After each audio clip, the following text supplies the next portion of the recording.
Isi-serve lang po namin yung warrant. Okay. Ikaw po ba si Norman Magusig po? Alias Francis Leo Marcos? Hindi.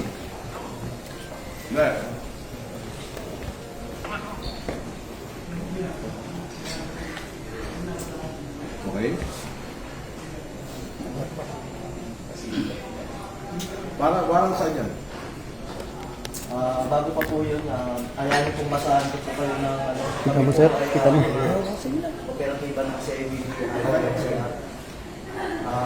Kayo po ba, ulitin ko po, kayo po ba si Norman Mangusig alias Francis Leo Marcos? Yes, ako.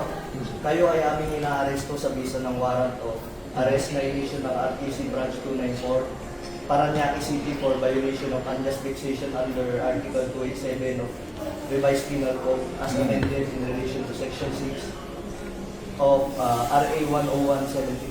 Kayo ay may karapatang manahimik, sir. O sa walang tigo, o ano man ang inyong sabihin ay maaaring gawin pabor o laban sa inyo. Sa anumang hukuman, kayo rin ay may karapatan kumuha ng sarili ng abogado at kumuha ng kung wala po kayong sariling abogado, kayo po ay pagkakalooban ng libre ng gobyerno. Andito ako sa inyo kasi na-arrest kumuha ng sarili ng doktor na magsusuri ng inyo. Sir, pwede paano po yan at ano nyo yung karapatan po? Sige.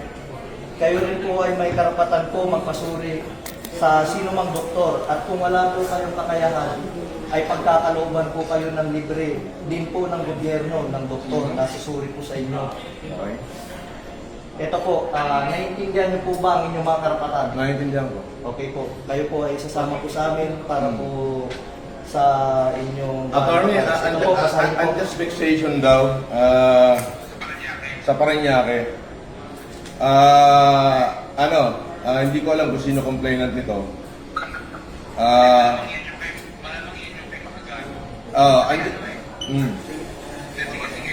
Andito ako sa Newport, ina-arresto na nila ako, sasama ako ngayon, hindi ko natatapusin itong pagkain ko. Inilive na nila ako. Pwede bang sasama na lang ako, Brad? Huwag mo na ako ipahiya. Hindi, kailangan po kasi may procedure po tayo. Sige, sandali. Iramin ko lang. May procedure po tayo, sir. Attorney, nasa ka ba?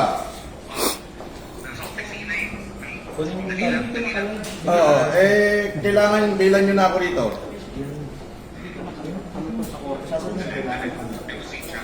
Nang live ko, hindi ko lalabas ng live. Hindi naka-live ko.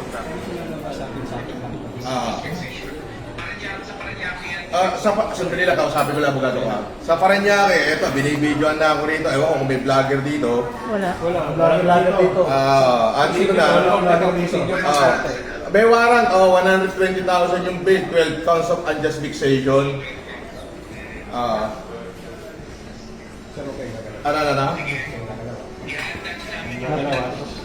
Kayo nagsasabi. Paano to, attorney? Andito naman pala, tinitigilan pa kami.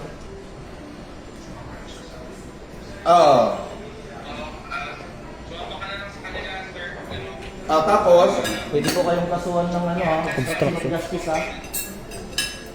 sige, please. Nasabihin nyo, hindi nyo pa alam. Binabawalan nyo kami mag-video, pero pwede pa lang mag-vlog. Pwede ba yun? Babaglag sa... Sino daw pwede contact person dito? Sa pag-video man, sir. Sir, sa CIDGNCR na lang, sir. Sa Camp Crame. Nakasad yun. Bawat CIDGNCR Karame. So, doon ako dadalhin sa CIDGNCR. Yes, sir. Ng Karame. Yun nga po. So, dadalhin daw ako sa CIDGNCR Camp Karame. Ay, hindi ba ganun ang process? Pag may warrant at meron na kami isang reliable knowledge. Doon daw ang office ng CIDGNCR sa Camp Crame. Pwede namin pasukin. Wala makakapigil sa amin.